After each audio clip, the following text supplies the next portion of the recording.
আল্লাহ রাব্বুল আলামিন সেখানে বলছে যে তুমি আমার কাছে দোয়া করো, হে আল্লাহ তুমি আমাকে সততার সাথে নিয়ে যাও, যেখানে নিয়ে যাবে তুমি আল্লাহ সেখানে সততার সঙ্গে নিয়ে যাও। আল্লাহ রাব্বুল আলামিন তুমি আমাকে এমন একটা শক্তির অধিকারী বানাও, অথবা এমন একটা রাষ্ট্র শক্তি আমার সাহায্যকারী বানিয়ে দাও, যে সত্যির বলয়ের হয়ে আমি এই জমিন থেকে দুর্নীতিকে উৎখাত করে দিয়ে তোমার দেওয়া সুনীতি অনুসারে সমাজ, রাষ্ট্র, মানুষের সকলের কল্যাণ করতে পারি। আল্লাহ এমন একটা শক্তি আমাকে তুমি দিয়ে দাও।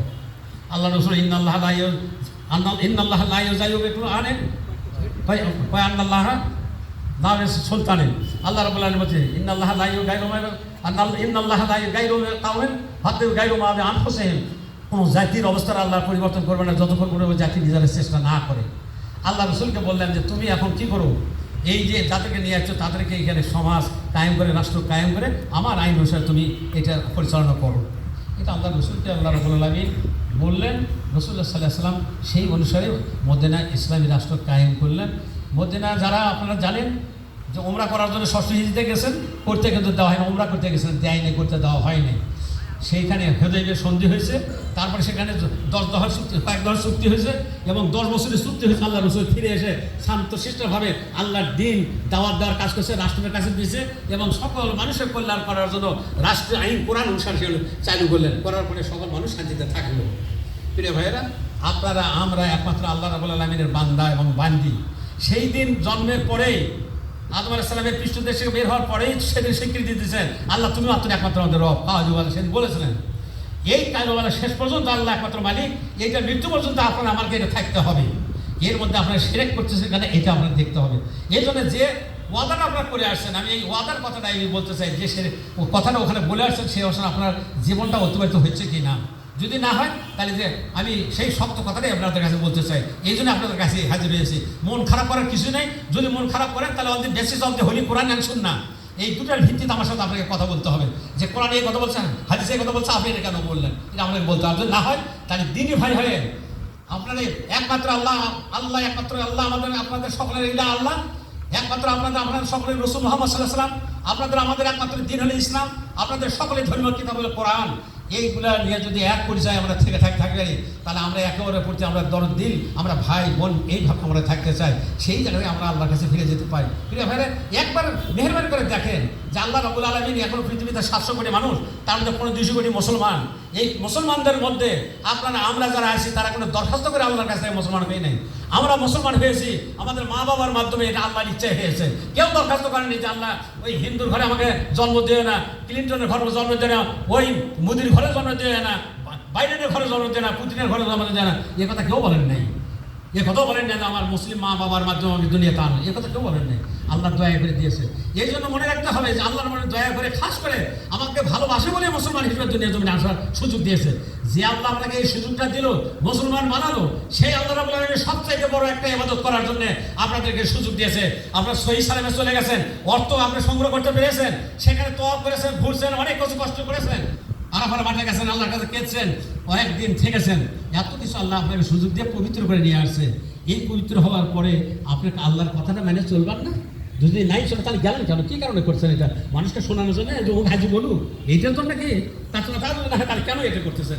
এই জন্য আমি একটা কথা বলতেছি আপনাদের কাছে, যদি আপনার জীবনের পরিবর্তন না হয়, যা আপনি আগে করছিলেন, এটার যদি পুনরুদ্বৃত্তিত হয় তাহলে আপনার হজ কবুল হয়নি, হবেও না। আল্লাহ কি জানে না যে আপনি ওখানে ফিরে এসে কী করবেন? আবার আগে সুদ খেয়েছেন, ঘুষ খেয়েছেন, অন্যায় করছেন, মিথ্যে কথা বলছেন, গীবত করছেন, আল্লাহর বিরুদ্ধে চলে গেছেন, আল্লাহর বিরুদ্ধে আন্দোলন করছেন, আল্লাহর বিরুদ্ধে দিনকে গ্রহণ করছেন, নামাজ পড়ছেন, রোজা করছেন, সব কিছু করছেন। আবার কোনো কোনো ক্ষেত্রে আল্লাহটা বাদ দিয়ে মানুষের তৈরি করেছেন।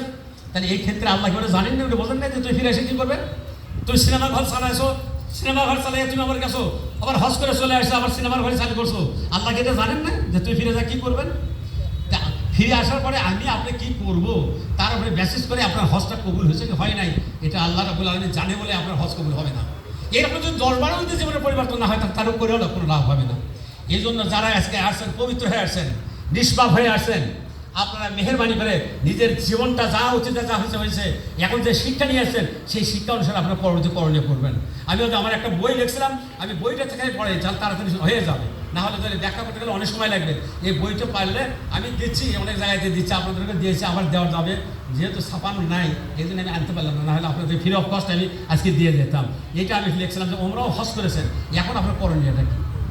এ কথা সাধারণ প্রশ্ন যে আপনারা ওমরা করছেন, হজ করছেন, এখন কী করবেন, এরপরে কী করবেন?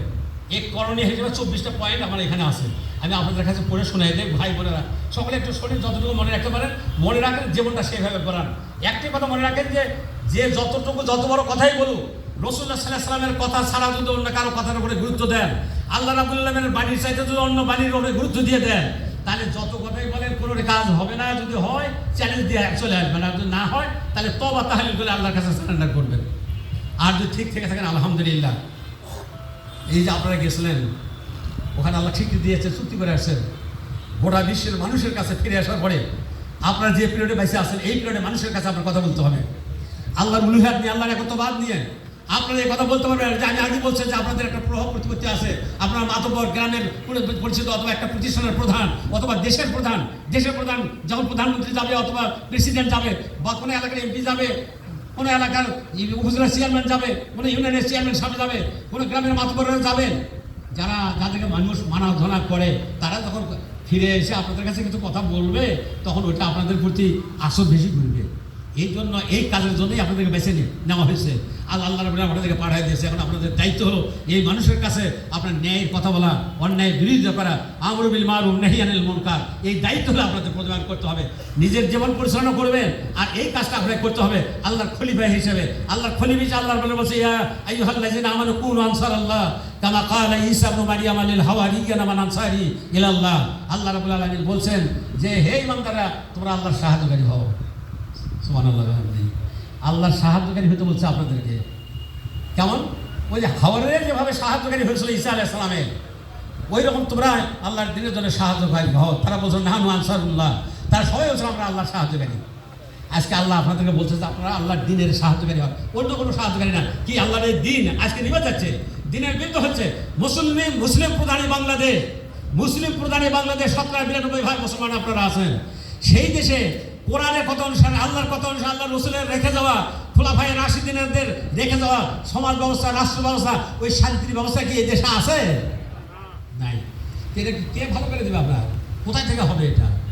এই খবর আপনাদেরকে করতে হবে, তার নেতৃত্ব দিতে হবে এক শ্রেণীর। আপনারা আরও কিছু গ্রুপ আছে, আলেম ওলামারা আছে, আর অন্য কতগুলো গ্রুপ আছে, কিন্তু বড় একটা গ্রুপ হলে আপনারা নিষ্পাপ হয়ে এসেছেন, ওয়াদাবদ্ধ হয়ে আসছেন। ওখানে এখানে জীবনের শেষ পর্যায়ে এই কথা বলে আসছেন আল্লাহ এই মুলকের মালিক তুমি আল্লাহ, আর এখানে তোমার কথা চলে নিল হুকম ইল্লা লিল্লাহ। আল্লাহ এখানে অন্য আর কারো হুকুম চলবে না, কারো আইন এখানে চলবে না।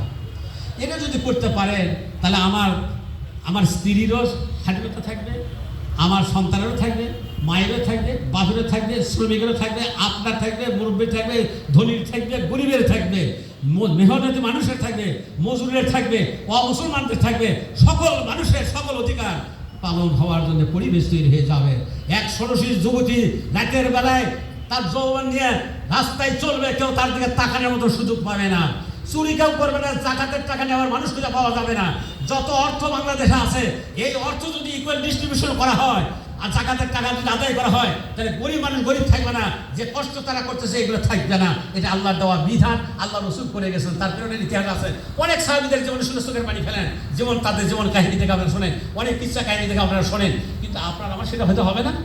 সাহাবায়ে কেরাম রাদিয়াল্লাহু আনহুম যেভাবে আল্লাহ রসুলের সাহাবী ছিলেন, আপনারা একই কায়দাতে খায়রা উম্মত হিসেবে, শ্রেষ্ঠ উম্মত হিসেবে ওই একই চরিত্র আপনাকে গ্রহণ করতে হবে। ভাই এবং বোন সকলকে একই পথে আসতে হবে।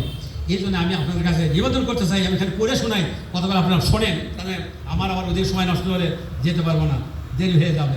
তো আমার তো আর কয়েক মিনিট আছে, ইনশাআল্লাহ আমি এর মধ্যে শেষ করে দেবো।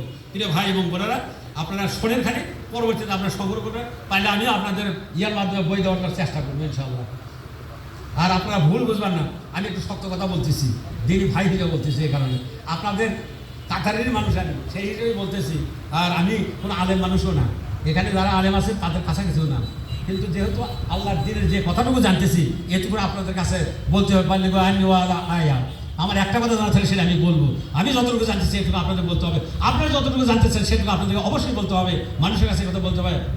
তা'মুরুনা বিল মা'রুফ ওয়া তানহাউনা আনিল মুনকার, এটা প্রথম কাতারের কাজ হচ্ছে আপনার কুনতুম খায়রা উম্মাতিন উখরিজাত লিন-নাস তা'মুরুনা বিল মা'রুফ ওয়া তানহাউনা আনিল মুনকার।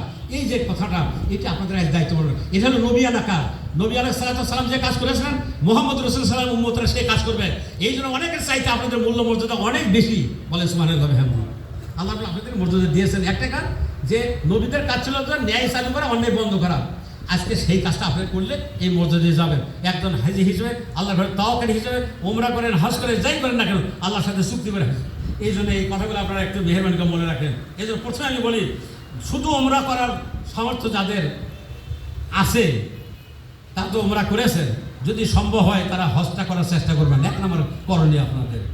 ওমরা যারা করছেন প্রথম করেছেন টাকা পয়সা নাই এই জন্যে। তবে কোনো কোনো সময় আমি দেখি যে কোনো কোনো ভাই হজ ফরজ হয়ে গেছে কাজে আমি আগে ওমরাটা করে আসি। নাই ওমরা করা আপনার কোনো যৌক্তিকতা নেই, করাই যাবে না। কেন করতে যাবেন আপনি? আপনাকে হজ হলে আগে প্রথম ফরজ, আগে হজটা হয়ে করে দিতে হবে। হজের পরে ওমরা করেন। হজের সময় তো ওমরা হয় সেখানে। তো ওমরা যাদের মানে হজের পয়সা নেই তারা ওমরা করেন, এটা ঠিক আছে। জন্য হলো তালিবিয়া মাঝে মধ্যে পাঠ করে অনুভূতি জাগ্রত রাখতে হবে। তালবিয়া ওই সেটা আমি পাঠ করলাম, এটা মাঝে মাঝে যদি পড়েন তাহলে তখন হুশ হবে। কেন আমি কি কথা বললাম, আমার সাথে এই কথা বললাম, এখন তো আমার এটা করা যাবে না। প্রতি মুহূর্তে চিন্তা করতে হবে ভাই বোনেরা, যে আমি যা করতেছি, যা বলতেছি, যা চিন্তা করতেছি, এটা কি আল্লাহর সাথে ধাক্কা লাগতেছে কিনা, আল্লাহর কথার সাথে, রসুলের কথার সাথে ধাক্কা লাগতেছে কিনা, এই কথা আপনি চিন্তা করতে হবে। রেগে গেল। এরপর হলো তালবিয়ার প্রধান শিক্ষা আল্লাহর সাথে শিরক না করা। একমাত্র আল্লাহ রাব্বুল আলামিন শিরককে ক্ষমা করবেন না। আর সব কিছু হলেন ইন্না শিরকা লাযুলমুন আযীম। আপনারা জানেন আলেম ওলামা যারা আছেন যে শিরক হচ্ছে আল্লাহর উপরে সবচাইতে বড় জুলুম। কারণ আল্লাহর চাইতে বড় কাউকে মনে করা মানে আল্লাহর উপরে জুলুম করা। কি কথা বুঝতে পেরেছেন? এদের শিরক করবে না। আর শিরকের 4টে শ্রেণী বলছি, আপনার বই নিয়ে ভালো করে একটু পড়বেন। আমার বইগুলোর মধ্যে লেখা আছে, এটা আছে। আমি পরবর্তীতে আপনাদেরকে দেখে আমি কথা দিলাম ইনশাআল্লাহ দেখবো। আল্লাহ বলছে ইন্নাল্লাহা লা ইয়াগফিরু আইয়াশরাকা বিহি। আল্লাহ বলছেন যে আমি সব গুনাহ মাফ করে দেবো তোমাদের, শুধু গুনাহ মাফ করবো, তোমাদের শিরকের গুনাহ মাফ করবো না। কি কথা বুঝতে পেরেছেন? শুধু শিরকের গুনাহ মাফ করবো না, সব গুনাহ আমি মাফ করবো। সূরা নিসা 48 আর 116 নম্বর আয়াত ভালো করে লিখে রাখেন, বাড়িতে আপনি ভালো করে পড়বেন। ওইখানে অনেক কথা বলা আছে যে শিরকের গুনাহ মাফ করবো না। এই কারণে আপনারা একটু উদাহরণ বলি, যদি আমার সহধর্মিনী যদি আমাকে বলে যে আমি তোমার জন্য 23 ঘন্টা 59 মিনিট আর 1 মিনিট তোমার না, পাশের বাড়ি হইবুল্লার বউ হিসেবে 1 মিনিট আমাকে সুযোগ দাও, আপনারা কেউ রাজি হবেন? আমি রাজি হব? তা আল্লাহ রাব্বুল আলামিনের বান্দিরা 24 ঘন্টা চললে আল্লাহর হয়ে না হয়ে যদি 1টা মিনিট 5টা মিনিট যদি আল্লাহকে বাদ দিয়ে অন্য কিছু হয়, তাহলে অন্যর গোলাম করতে হবে, অন্যর ইবাদত করতে হবে, অন্যর পক্ষে থাকতে হবে। আল্লাহর বান্দা হলেন না, তাহলে এই 5টা মিনিট আপনার অন্য হবে। আল্লাহকে এটা মেনে নিতে পারে বলে দিন? এটা যুক্তির কথা। এই জন্য কোনো ক্ষেত্রে এমন কিছু করবেন না যে এটা আল্লাহর বিপক্ষে চলে গেল, এটা রসুলের বিপক্ষে চলে গেল, এমন কোনো কিছু করবেন না, চিন্তাও করবেন না। এই কথা ঠিক আছে? এটা আপনারা সংশোধন হয়ে যাবেন, যদি থাকে তাহলে মেহরবানি করে সংশোধন হবে। এইটা গেল একটা। এরপরে হলো সব প্রশংসা আল্লাহ, যখন তখন যে কোনোভাবে হোক আল্লাহ ছাড়া প্রশংসা করার আর তার কোনো প্রয়োজন নাই। আল্লাহরই একমাত্র প্রশংসা করেন। সব নিয়ামতের মালিক আপনি চললেন। দুনিয়ার মানুষের সমস্ত মানুষ একত্র হয়েও সামান্য একটা মৌলিক সৃষ্টি করতে পারবে না, এর ক্ষমতা নেই। এটা বিজ্ঞানের কথা, আমি এটা ব্যাখ্যা করার এখন সময়ও নেই। তাহলে সব নিয়ামতের মালিক হলে আল্লাহ। সব কিছুই যা কিছু দেখেন, আপনারা দেখেন না অনেক কিছু, বহুত কিছু আমরা দেখি না। পানির জগতের তো অনেক কথাই জানেন না, আসমানেরও তো অনেক কথাই জানেন না, সামনেরও অনেক কথা আপনারা জানেন, কোন জগতের কত কি আছে, কত শ্রেণী কত রকমের আছে।